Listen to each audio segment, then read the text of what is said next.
Hi வணக்கம். வாங்க இலகுவாக காலை இல்லாட்டி இரவு நேர சாப்பாடு ஒன்று செய்வோம். அவித்த கோதுமை மாவும் பச்சரிசி மாவும் உப்பும் சேர்த்து சுடுநீரில் மாவை குழைப்போம். சுடு தண்ணியும் பச்சை தண்ணியும் கலந்து குழைக்கிறேன். ஒரு நல்லா கொதி தண்ணி விடக்கூடாது. சிறிதளவு எண்ணெயும் சேர்த்து குழைக்கும் போது இடியப்பம் சொப்டாக வரும், காயாது. குழைச்சதை புளிஞ்செடுப்போம்.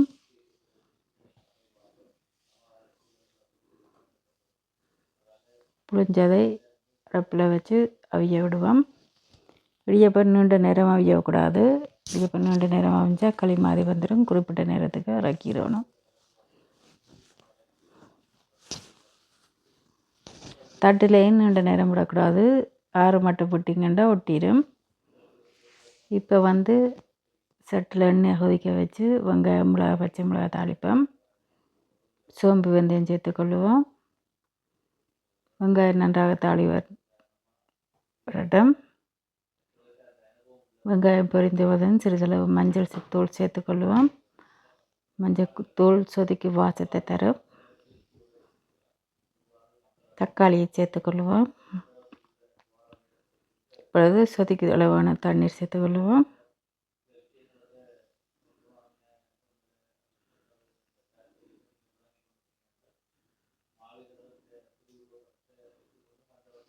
தேவையான அளவு உப்பு சேர்த்துக்கொள்ளுவோம். செத்தல் மிளகாயும் சேர்த்துக்கொள்ளுவோம்.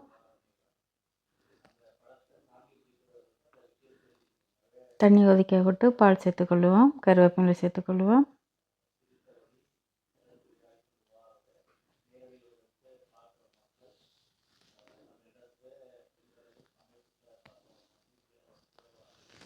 நன்றாக பால் கொதித்ததும் தேசி புளி விட்டு இறக்குவோம். இப்பொழுது செத்தல் பொரிச்சு எடுத்துக்கொள்ளுவோம். வெங்காயம் பச்சை மிளகாய் பொரிச்ச செத்தல், கருவேப்பிலை, உப்பு சேர்த்து ஒரு அரைச்சி எடுப்போம்.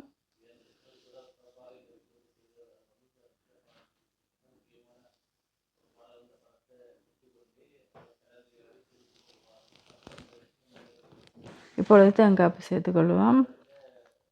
எல்லாம் ஒன்று போட்டு அரைக்க செத்தல் நன்றாக அரைவிடாது. முதல் செத்தல் வெங்காயத்தை அரைச்சி போட்டு திரும்பவும் வெங்காயம் தேங்காய் பூ தேசி புளி போட்டு அரைச்ச செத்தல் நன்றாக அரைப்பட்டிருக்கும். இப்போ சாப்பாடு ரெடி ஆகிட்டு இடியப்பம் சம்பல் சொதி இலகுவாக சிம்பிளாக செய்தாச்சு.